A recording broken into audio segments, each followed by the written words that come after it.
All right, guys, what's up? Welcome back to the Sleuth Intuition channel. I'm your host, Patrick Vallejos, coming to you live from Phoenix, Arizona. That's a quick thumbnail I made for today's live stream. Today, we're really going to be discussing a theory mainly, and hopefully, we'll get Dakoda Wagoner to join us. We're having a little bit of technical issues. We may have to reschedule that. I'm not sure. Maybe he'll just drop in here randomly at any point. But I think the theory is, did Richard Allen lure Abby and Libby to the trails that day via social media? And we can't talk about that without at least mentioning Keegan Klein, Anthony Schatz.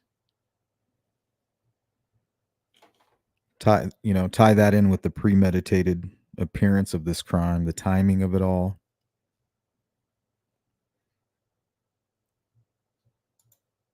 Them asking about Anthony Schatz while they knew damn well Keegan Klein was the creator of the account. Them letting Keegan Klein go free for 3 years, knowing what he had done, what he was guilty of. Who were they looking for? We forget about the Meet Me app. We don't talk a whole lot about the Yellow, or AKA the Yubo app.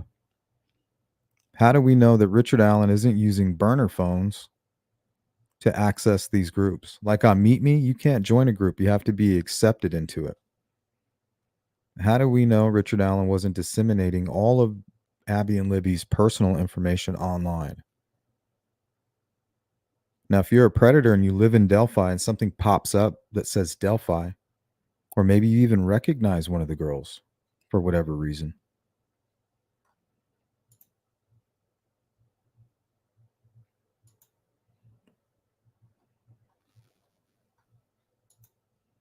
but yeah, we're going to talk about that.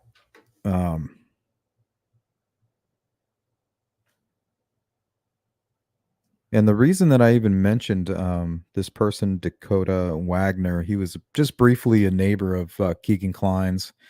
He was there when they kicked in Keegan Klein's door. He was the guy who I didn't see this video. Now I'm going to show you guys a quick clip of video where he's interviewed, and he talks about them taking Tony Klein's dog. And also, let me put this up here, before we get going. And I don't know if he's going to call in. I don't know if he has cold feet, if he's having technical issues, but he does have the link, and he can call in at any point he wants to. Now, but any views, thoughts, and opinions expressed by participants are solely that of the participant and do not reflect the views, opinions, policies, or position of the Sleuth Intuition channel. Viewer discretion advised.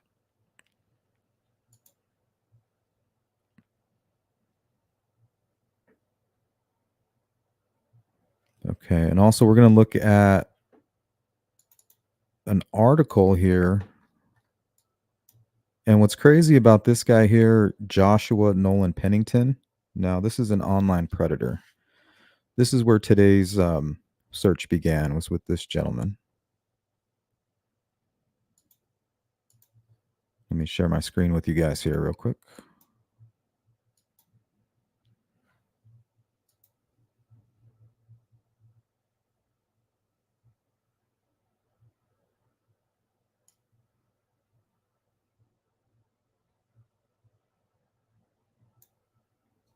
Okay, now this gentleman was trying to meet these young girls through an app called Yubo.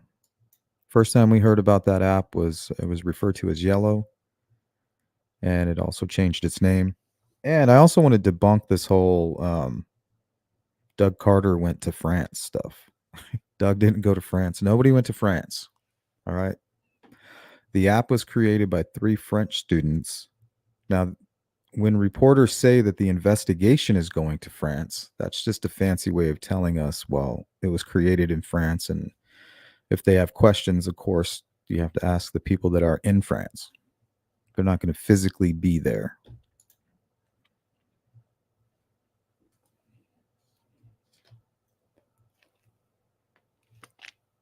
So this guy doesn't live in Indiana, isn't from Indiana, but his crime is connected to Indiana. He was on bond for something that he did in Tippecanoe. Let's see here. Man accused of sexually exploiting 12-year-old he met on Yubo app. A reading man is behind bars after his home was raided by federal agents this week. Joshua Nolan Pennington, 26, was trying to meet a 12-year-old girl he lured online. Kenton County Police said the FBI showed up at his home with a search warrant accusing him of sexual exploitation of a minor. The FBI alerted Kenton County Police to their investigation. One, they said, may involve a 12-year-old girl from the area. Kenton County Police have a unit that specializes in internet crimes against children. The girl's family also was notified, and an interview took place. Authorities said the girl had been in contact with Pennington November 21st through January. This was put out in 2019, by the way. They reportedly met through an app called Yubo, which some report have called the Tinder for teens. And they call it that because you can swipe left or swipe right. The two also corresponded via Snapchat. There's a familiar app with this case, and Facebook Messenger. Now, Facebook Messenger could play a big role in this case because we know Abby and Libby did use that on occasion when they could. Pennington, according to the FBI, told the girl he was 13 at first, catfished him. Then he told her he was 17. Finally, he admitted he was 26.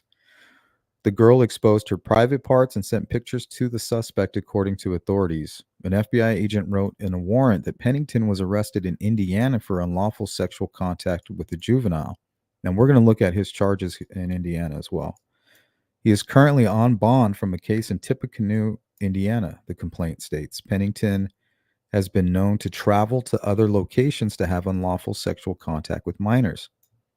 Pedophiles will sometimes have an obsession with children 12 years of age or younger, according to Dr. Ed Connor, a licensed psychologist who works with sex offenders. And the obsession can become so powerful that they feel they can't control it, he said. They will do almost anything, go through great lengths to try and find a child who will engage in any type of sexual behavior that they desire. So some believe that that may be the sole cause of this, just some kind of a desire and then a panic after, saying, okay, well, I couldn't control myself. Possibly, right, is what Richard Allen was, lone wolf, spur of the moment, spontaneous type crime, and then panics after the fact and tries to cover it up by silencing the girls and doing all the stuff after. It's tough these days for parents to catch their child using these kind of apps, and tech expert Dave Hatter. Well, that brings me back to potential phone belonging to Abby, you know, especially when you have strict parents, you're going to find ways around that. I always said she needs an old phone. That's it. An old phone. That's all you need. And then you can connect to any Wi-Fi. You can tether off of any phone.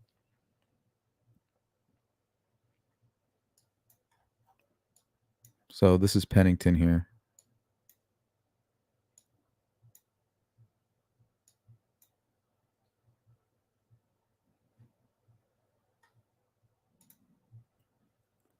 What's up, Don?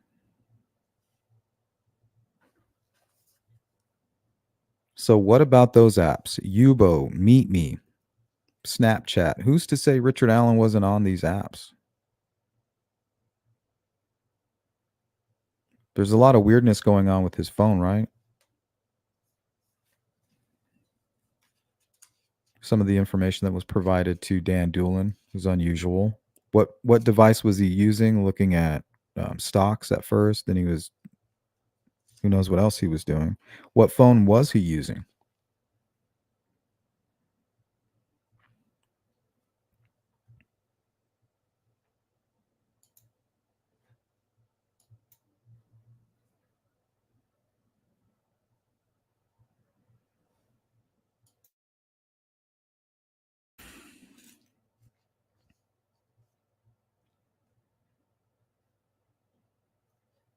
I mean, think about this question here. Why are investigators asking about the Anthony Shots account when they know damn well Keegan Klein created it? You know why?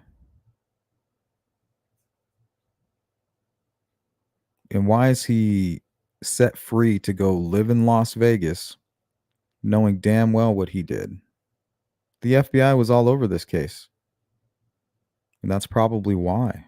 I think that may have been their main role, using him as bait.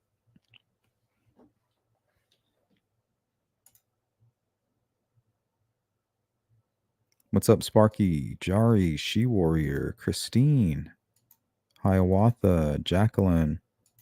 It's me, myself. Beth Gonzalez, welcome in. Josh, hello. Cindy, Jari, She Warrior, Rain Dancer, good to see you. Silas.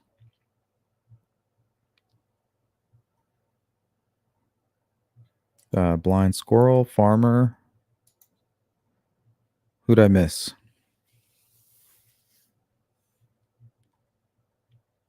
Boston, welcome. V. Marie, welcome. Purdue, good to see you. Jerry, Audrey, Diamonds, Daisy. Jamie, what's up? Zoe, welcome.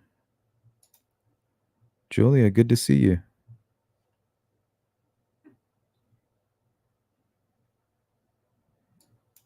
Got something for you.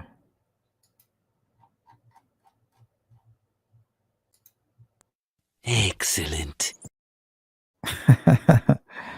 Just added that.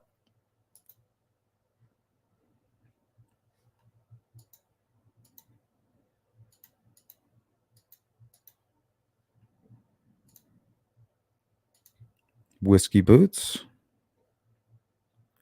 Now, just because law enforcement isn't all over, the news saying, oh, well, we know for a fact there's social media, or we know for a fact there isn't. Just because they're not talking about it, just because they haven't discovered it, doesn't mean that they don't expect to at some point. And remember, all of the witnesses that came forward in the Keegan Klein trial, unrelating to Delphi, right? All of his CSAM stuff. We didn't know anything about these witnesses until the trial, because his defense isn't going to go out of their way and tell the public about these witnesses. Remember, we learned a whole lot once that trial and the transcripts came out from that trial about all these additional witnesses and a lot of creepy stuff that took place that we had no idea about. Who's to say that there aren't people already coming forward about Richard Allen? We're not going to hear about it from the defense. They're leaking all this other stuff that helps their client, not the stuff that could potentially harm their client. Anna says the problem with luring them is, do we imagine a bad guy hanging around all day waiting till the girls could get to the trails? Makes no sense that those two girls were targeted. Yeah, hanging around, that's definitely not what I'm referring to. I'm saying that we know the girls were up late. We know that there's something going on online. There has to be. If this crime was premeditated, I believe that there is an unknown element here, social media. I believe that because of the timing, number one. Number two, the Anthony Shots account wanting to meet Abby and Libby. And that could have nothing to do with Keegan Klein.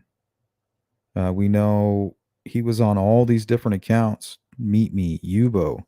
Who's to say that Richard Allen or a second party wasn't stalking Abby and Libby or luring them, so they don't need to worry about hanging around if they're the ones selecting the time? Try to be there by 1:30. Be there before 2. I'll meet you between 1:30 and 2:30 on the south end of the bridge. He didn't take Libby's phone. Maybe he took Abby's phone. Maybe all of that information is on that phone. Maybe they found her phone during the Wabash River search. If they did, are we going to hear about it? Would we know? I think so.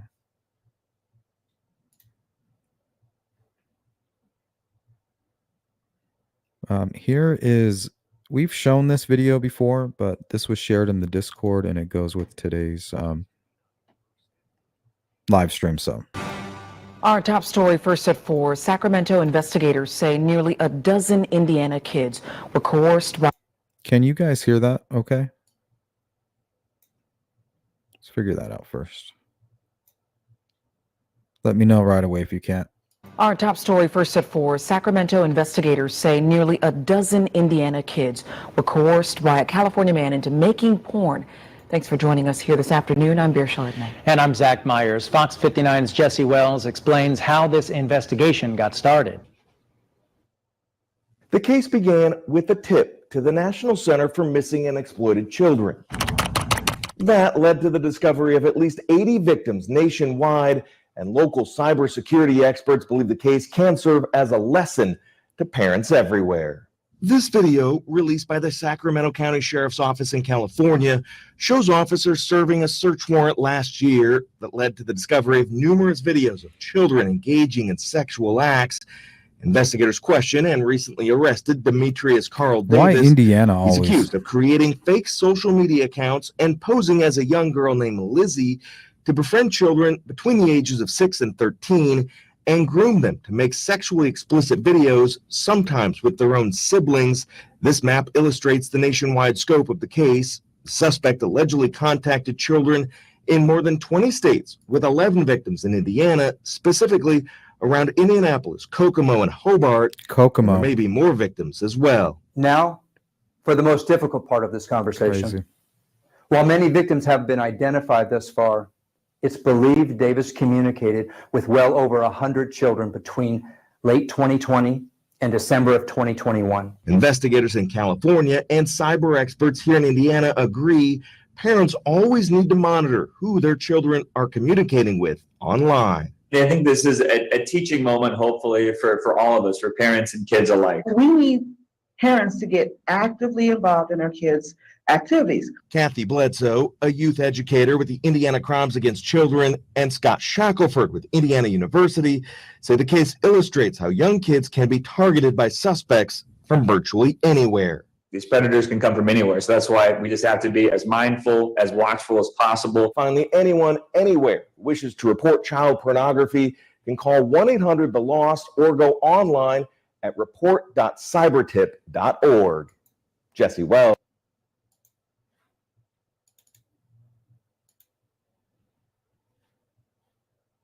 No, I forgot to show you that Joshua guy's charges.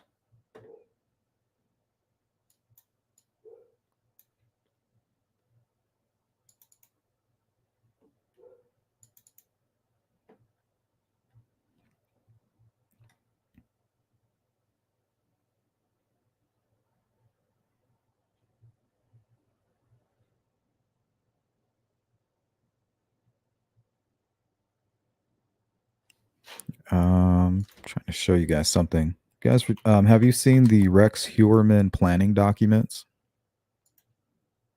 Revealed in court today. They kind of go with what I'm going to tell you here in a minute.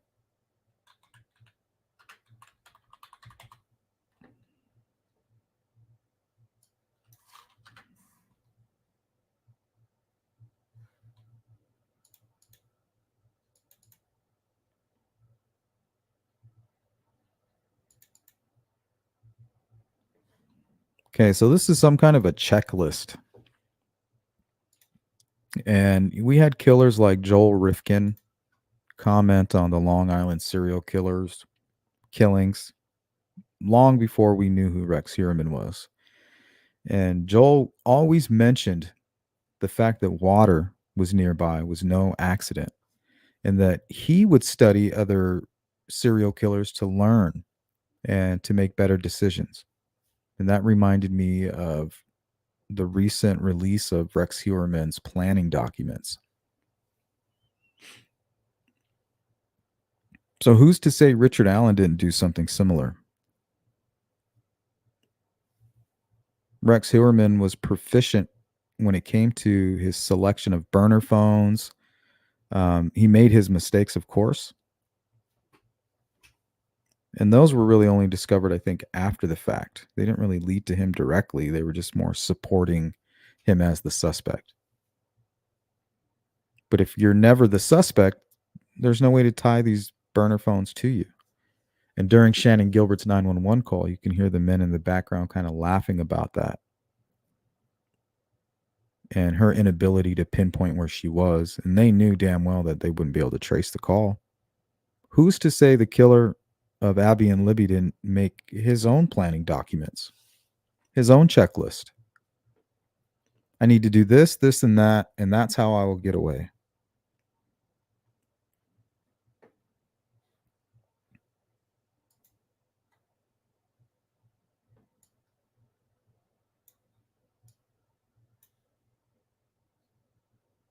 That goes for covering up everything too. Dispose of the following: tools and devices, clothes and personal items, drop cloths, wipes and towels, props, toys, wood items, anything that touched. I don't know what T-1 is.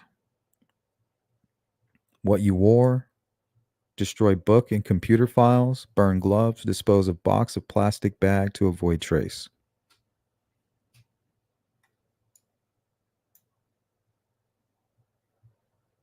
I mean, we have a guy who appears to be pre-planning this murder in Delphi.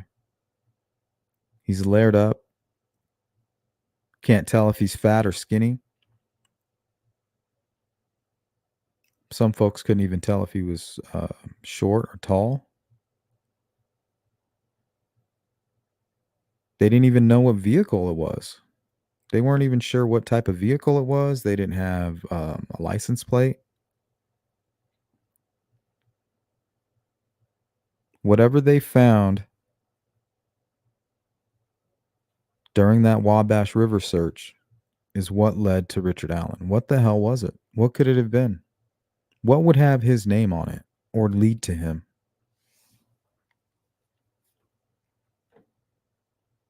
I mean, whatever it was basically a magnet for that needle in the haystack that they were looking for.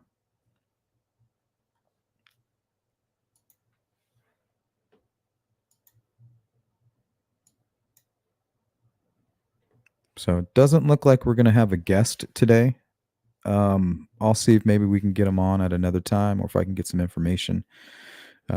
We did talk about some weird stuff that was going on apparently over at the Klein residence, and an interview. He was interviewed. Dakoda was interviewed. This is Keegan's neighbor, for about an hour, and they only left a little 5-second clip of him. Let's watch that. But I want you to pay close attention to the experts that they have on this report here as well. After, nothing expires. Things can be there, forever. I think it's bothered everyone that's involved in it to the point where, everyone wants to see it solved. And it is still bothering all of us as we've been watching this investigation play out. It's been nearly 5 years since Abby Williams and Libby German were murdered on a trail in Delphi, Indiana. Well, tonight, detectives are working the case. They still need your help on another matter, and that's the new information. Good evening, I'm Fanchen Stinger. And I'm Dan Spieler. We showed you these photos last night at 10. Someone stole the pictures of this model and used them on a social media account named Anthony Schatz. He used that account to solicit young girls. Well, investigators want to speak with anyone who contacted that account online. Yeah, Fox 59's Wes McCrae has much more on this investigation right now and the link to a man from Peru.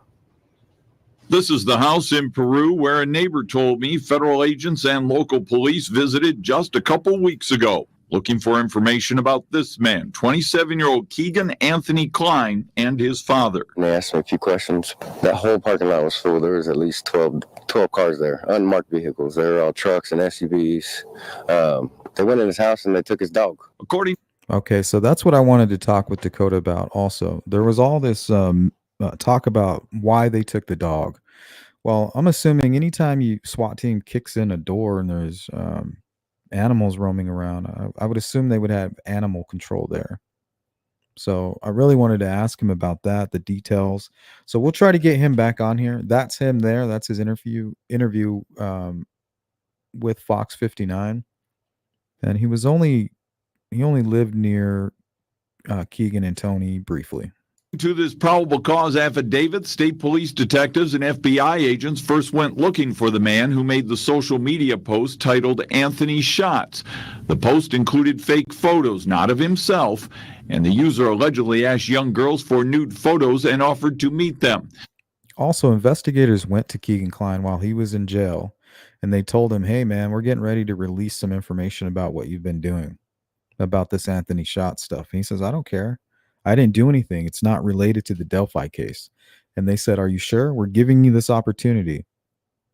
And they went that night at 10 p.m., the middle of the night, and released the whole Anthony Shots, asking about it as if they had no clue who created it. Why would they do that? They already had all the forensics off his phone. They know what he was doing. They know everything that he was doing. And they had plenty on him to put him away for a long time. Why are they asking about the Yubo app? Why are they asking about the Anthony Shots account?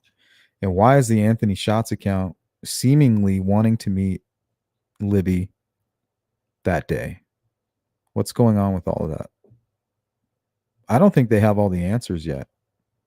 This happened just 12 days after Abigail Williams and Liberty German were found dead in a wooded area of Delphi in Carroll County in February of 2017. Court records quote Klein is telling investigators that he created the Anthony Shots profile and, quote, he received approximately 100 sexual pictures from underage girls. The Delphi investigators have not tied.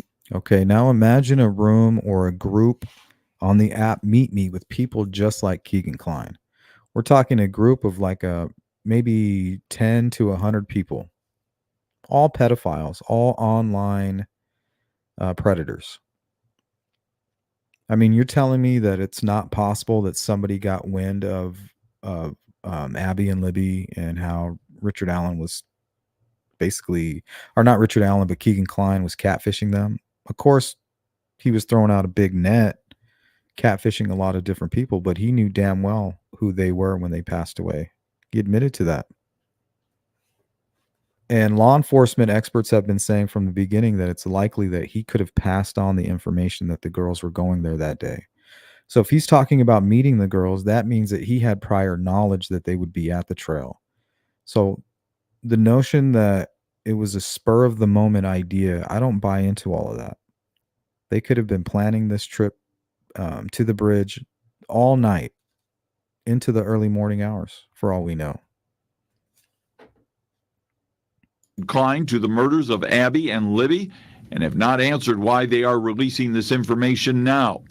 A veteran child pornography investigator we spoke to says the man behind the social media post may have left behind some clues. He may have shared inadvertently or intentionally some personal information that could be valuable. It is inadvertently or intentional.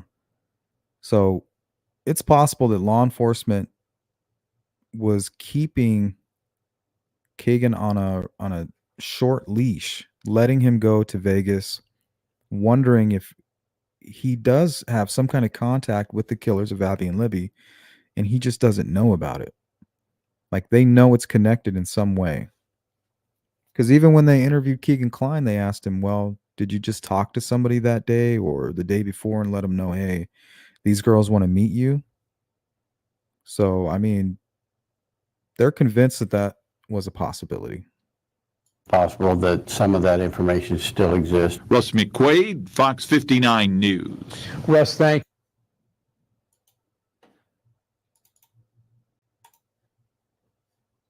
So I'm saying even if law enforcement can't prove it, doesn't mean it didn't happen or there isn't a connection. What about Richard Allen's planning documents? I don't think that this was spur of the moment. I just can't wrap my head around it.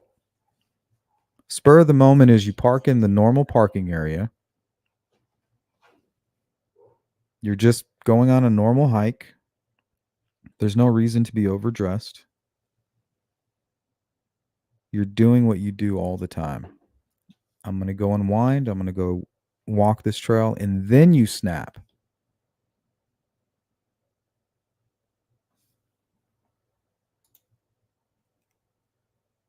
And that's when you realized, oh man, I didn't park the way I should have parked. I should have covered my face. You realize all the mistakes that you made because it was spur of the moment. It was spontaneous, opportunistic. Oh man, this is a normal day for me, but look around. There's nobody here, and these girls are stuck on the bridge. Not thinking about all of the mistakes that were made. No, this was pre-planned. You're not going to see my license plate, and you're probably not even going to know what type of car I drive. I'm going to be coming from a strange direction, so you're not even sure, it won't make sense to you. I'm going to completely cover my face so you don't know my identity. I'm going to commit this brutal crime in a place that I'm extremely familiar with. And then I'm going to escape, and nobody's going to know about it. He went free for 6 years. And then you even had the potential killer sneak into the narrative, right? Oh, hi, Mr. Dan Doolin. Yeah, I saw these girls. Little old me, yeah, I was on the trail, just like a whole bunch of other people were on the trails. But as a master manipulator, I think you have to always consider that. That is a factor. The ability to control the perception. I think Richard Allen was the epitome of hiding in plain sight.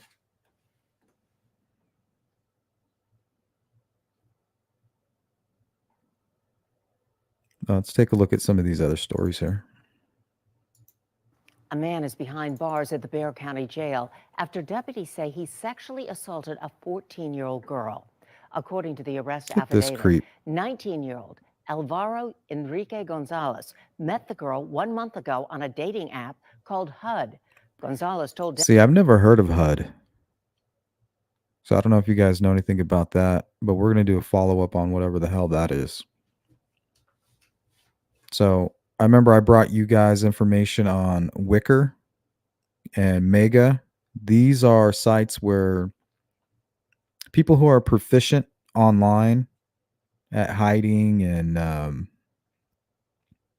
making it hard for people to track them down, they create these links. Now, these links are embedded.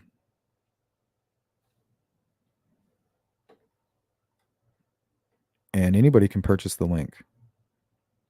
You pay money, and then now that link belongs to you. Deputies, he thought the girl was an adult because the app is for users 18 years and older. This past Saturday, investigators say they smoked weed at Gonzalez's house in Von Army. The victim told them she felt dazed and then passed out. When she woke up, she told officials Gonzalez was sexually assaulting her. His bond is set at $50,000.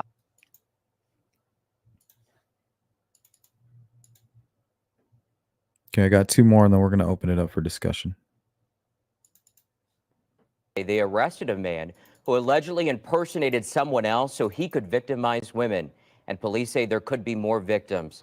Police say 38-year-old Chung Young Mounts pretended to be someone else on Tinder and met up with a woman. He allegedly blindfolded her, and the two began having sex.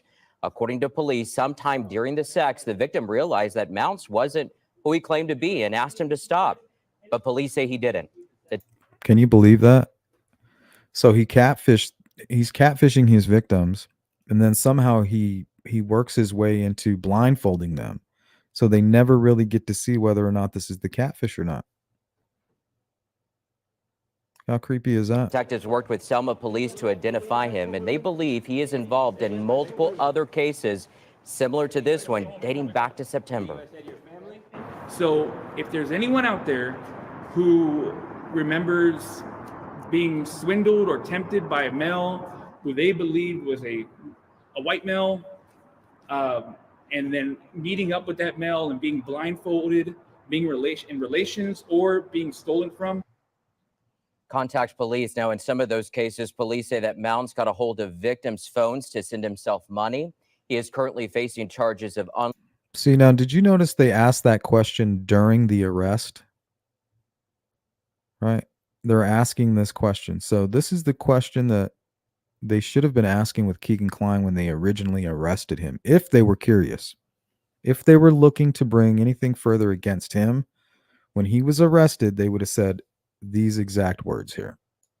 Being swindled or tempted by a male who they believed was a white male, and then meeting Anthony up with that male shots, and being things like that. blindfolded, being in relations, or Right? They're not going to keep him in jail for an entire year after letting him go free for 3, and then ask the public for assistance with the Anthony Shots account, knowing that he created it. That doesn't make any sense. There's something more to it, in my opinion.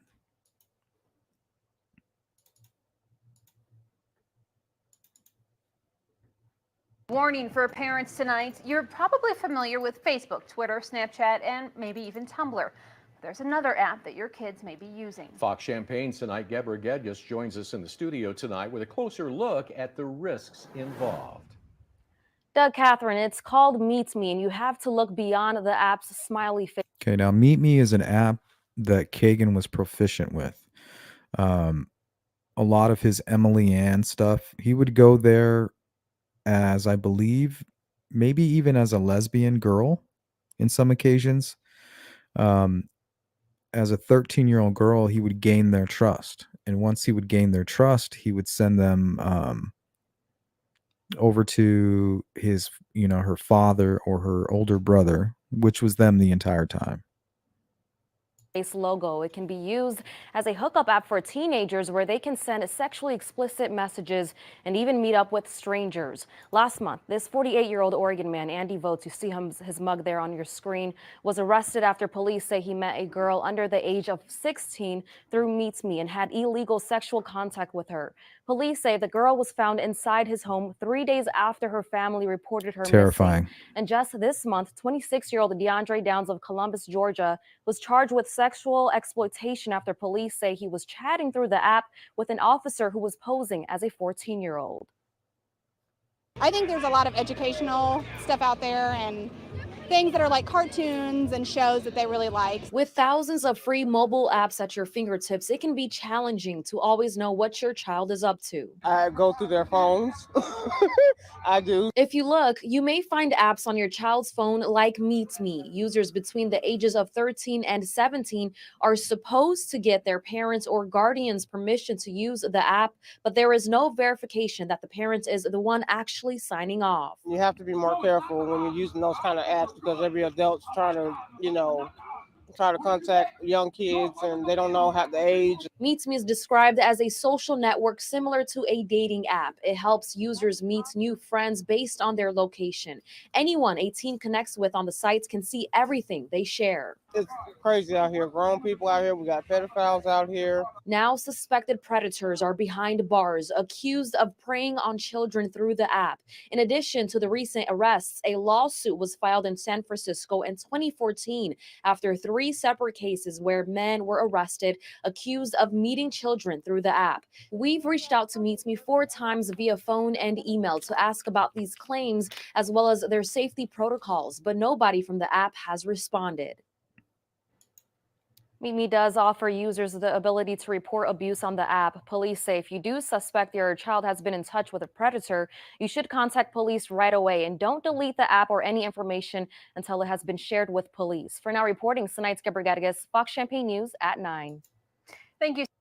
Okay. And it seems like whatever was going on between Kegan and Libby, they may have been sending him fake photos. Like he was soliciting CSAM from them, and they were sending him like some fake shit, and that that might have pissed him off, or whoever was using the app at the time.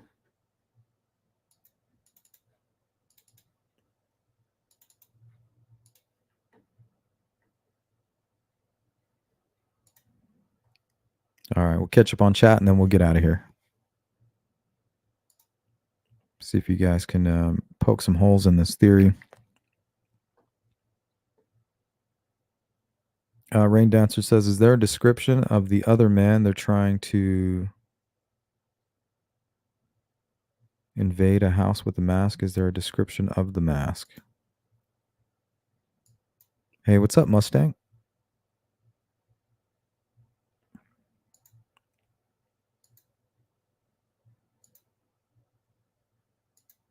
Thank you, Farmer. Thank you, Jerry. Hey, Timmy. Squeaky Will, what's up? Richard Allen's daughter was almost a dead ringer for Libby as far as looks go. Maybe that played into it somehow. Maybe. I mean, I don't know. Does she look like her mother did when Richard Allen began dating? We know Ted Bundy had a weird thing with his one of his first girlfriends. All the victims had to have long brown hair just like her for the fantasy to work for whatever reason.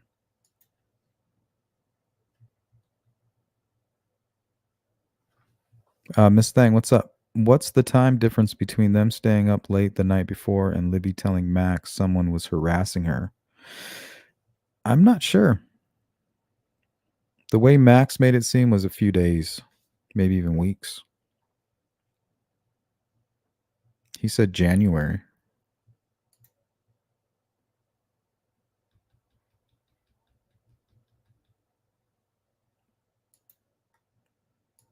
Thank you, Silas.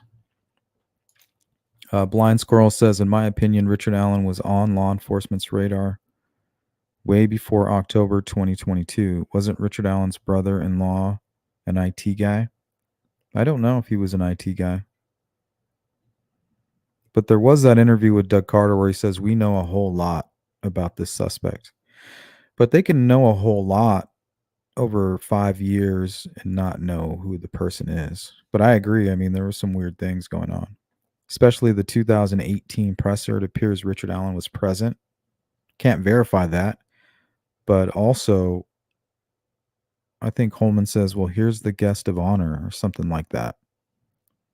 Made a strange comment that was captured on a hot mic. Thank you, Jacqueline. Daisy says, talk to your kids and friends about this. Thanks, Luke. And you can't just talk to them. Like, you got to be really, really nosy. Or really ask them, like, honestly. And then still give them, the what ifs.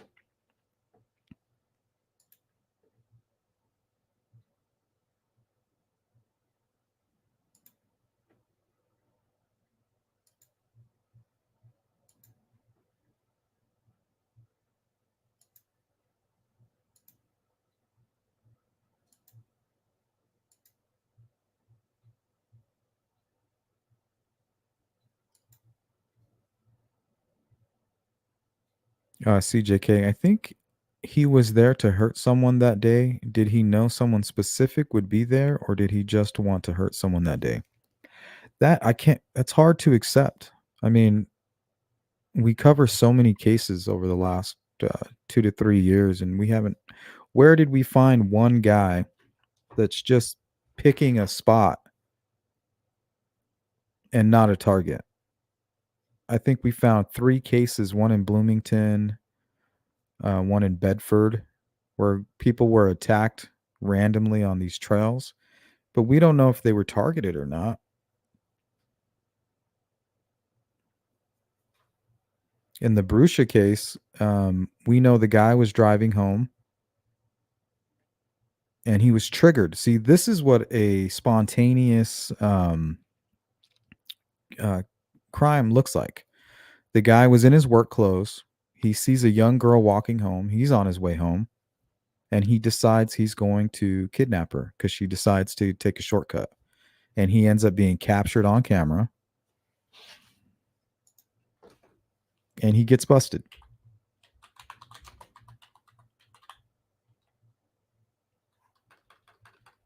Let me see if I have it.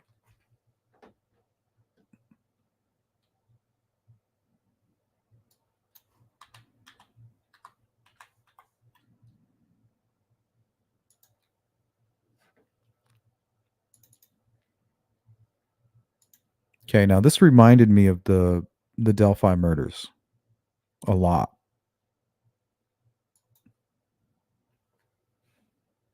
This is the Carly Bruscia case.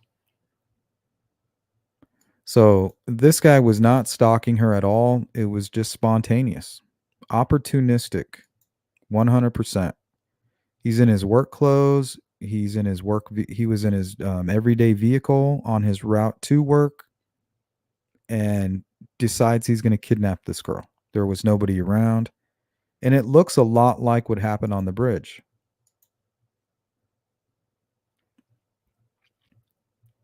The only difference is with Delphi, you had two victims, which is already strange. Why are you attacking two girls? You know, that's difficult. Why are you triggered by that when that's an uphill battle? You think they would be triggered more so by a single victim? And why did he pick the bridge? Why not kidnap a young girl? Or there's so many other ways. Why pick that bridge? Because it was pre-planned. That's why.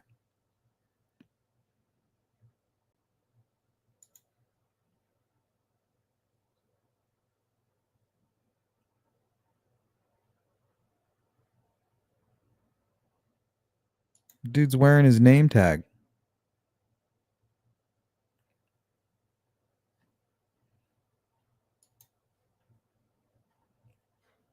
I just feel like it's different. Similar, but different.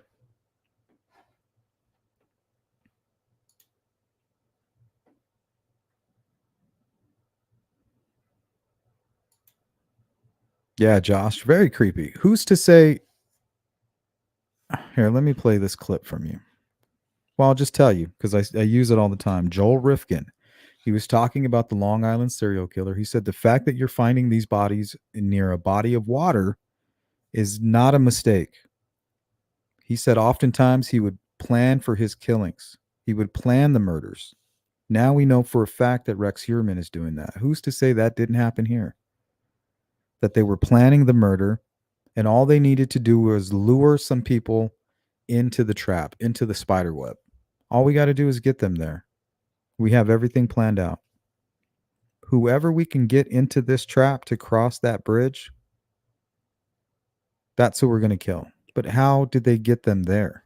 Especially Abby. She could barely cross that. She was terrified. We hear it was maybe her first time crossing. Why is she so motivated to cross that bridge? Because she was lured there. Something gave her a little bit of motivation to cross that bridge. And I believe whatever that was has to do with Richard Allen. And he was somehow connected with that. And we haven't seen that yet.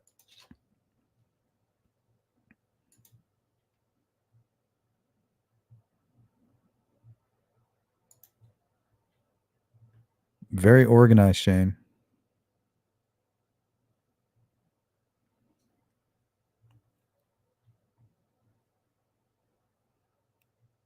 And it's going to be the part that gets him busted, right? The same thing that makes these folks think they can get away with it is the same shit that gets them caught.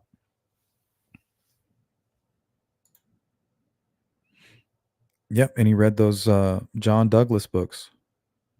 That's a good point. He did his homework. Who's to say Richard Allen didn't do his homework? If it was spontaneous, I think it would look more like the Bruscia case. Some guy doing what he normally does. He's not hiding. No reason to hide. No plans to kill, nothing. But all of a sudden, there's this overwhelming urge to commit this crime. You're triggered by something. The opportunity and just perfect timing for you. Nobody's around. A young victim in a place that you're familiar with. And you can't resist the urge. And then you panic.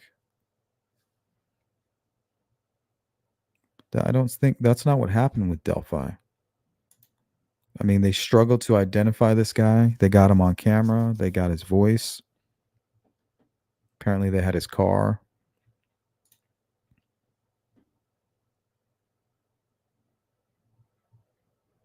The reason that they didn't catch him is because it was planned out. And I believe Richard Allen took steps to ensure that he wasn't caught. Even risky steps, that a lot of killers do by injecting themselves. They feel they go over it a million times in their head, and they just can't stop thinking about it. They got to do something. They can't just let it go. No matter how hard they try, they just can't leave it. Oh, I got to do this. And in this case, I think it did buy him 6 years. Him being proactive and coming forward and calling the tip line. I mean, geez, if he's the guy, I mean, damn. That was brilliant. That bought, just like covering the girls up, bought him 24 hours. That bought him 6 years.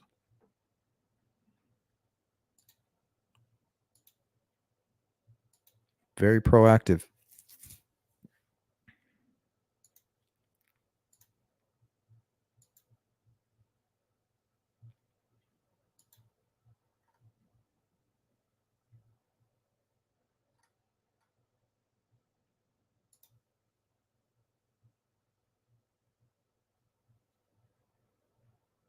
That's crazy, Jacqueline. Email me about that. sleuthintuition@gmail.com. That's creepy. Right? Oh, okay. True Psych Ward. Thank you so much. Target 1. That makes sense. But it was almost as if he was referring to himself. Don't touch the target, or is it anything that he touches? But yeah, that makes sense. Target 1.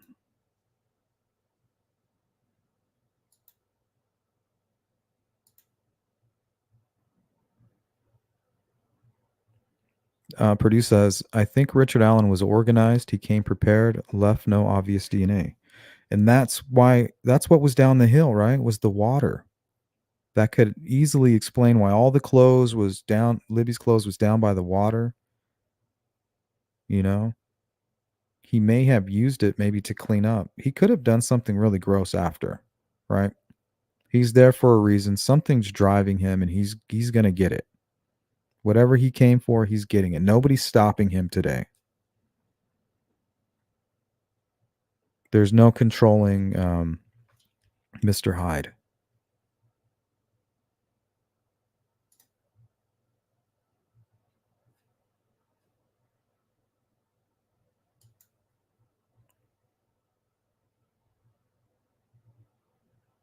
All right, let me go to a few more comments before we get out of here. Let's go to Cryptex. Keegan Klein sending money to Libby is like, how can not be part of this?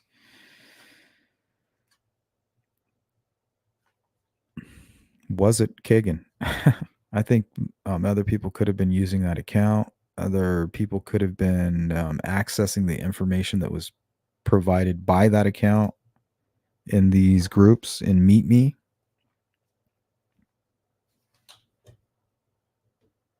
I mean, it's a breeding ground for creeps.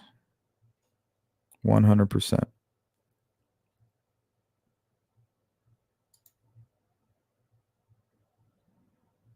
What's up, Dank Buds?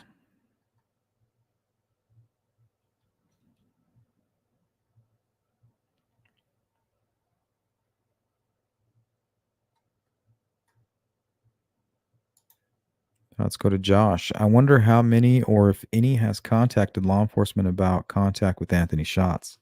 And if they did, the point that I made earlier is that we're not going to really know about it until the trial. Remember, there was a handful of unknown witnesses that came forward talking about Keegan Klein wanting to do a gangbang, that he came on video with a group of men behind him and we're trying to run a train. It was a bunch of disgusting shit that we had never heard about. So if anybody has come forward since they announced the arrest of Richard Allen, the only time we're going to hear about it is during a trial. So yeah, it could have happened, Josh. It's a good question.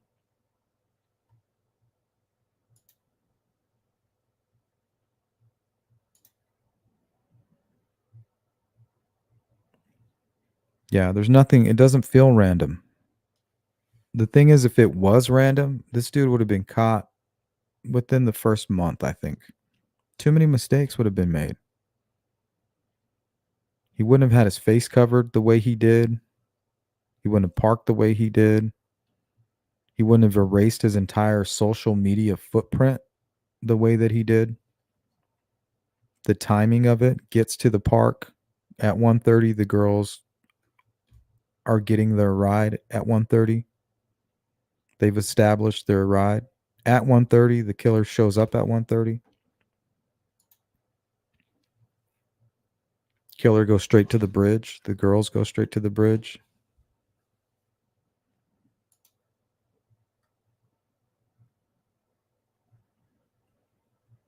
Just doesn't seem random.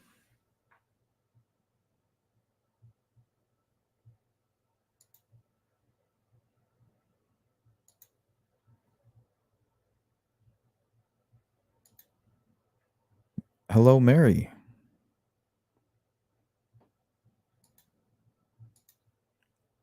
Thanks, it's me. Hooking up somebody with a membership. Appreciate that. And we do have a members only live scheduled for Wednesday. So keep an eye out for that. What's up, Julianne?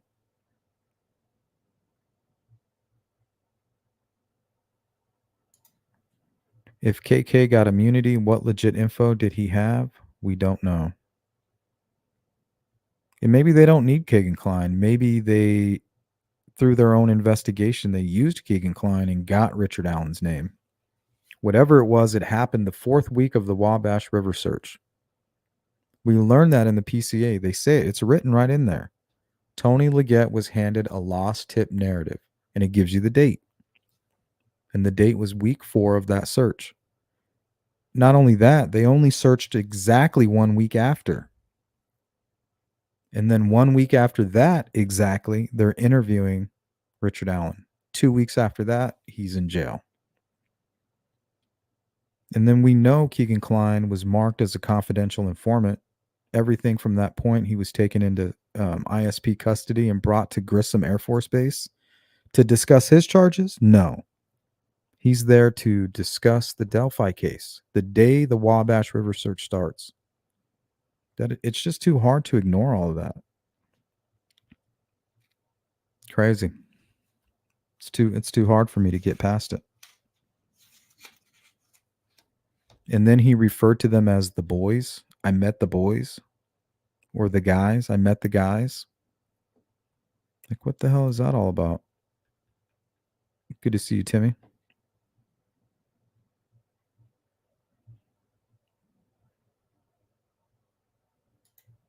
Molly says HUD. I don't think it's HUD housing. I think it's some kind of app. I think that's a different HUD.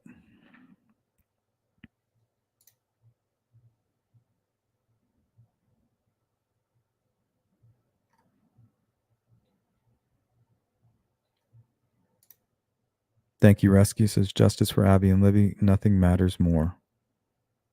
And I think it's coming very soon. Any day now.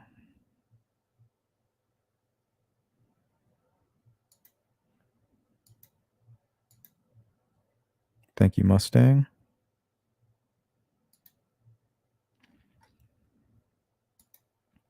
All right, guys, that's going to do it. We didn't get to speak with Dakoda Wagoner. I'm not quite sure. I don't know if he got cold feet or if he just wasn't quite prepared. It was short notice. Or if we just had a technical issue. But I'll see if he messaged me back. I didn't go back and check, so maybe we'll hear from him again soon.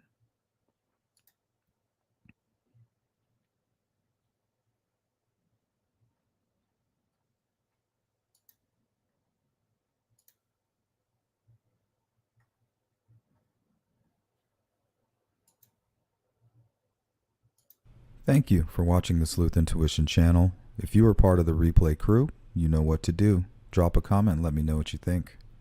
Don't forget to like and subscribe and hit the bell icon to stay in the loop. Sleuth Intuition is 100% crowd-funded. If you want to support me and help my channel grow, here are 3 ways that you can help. Number 1, Cash App. The funds go directly to me without YouTube taking a percentage. Number 2, become a member. Members are by far the leading contributors to my channel. Number 3, hit up the merch shop. Represent the Sleuth crew on these ruthless streets. I want to thank everybody for tuning in to the Sleuth Intuition channel. I'm your host, Patrick Vaya.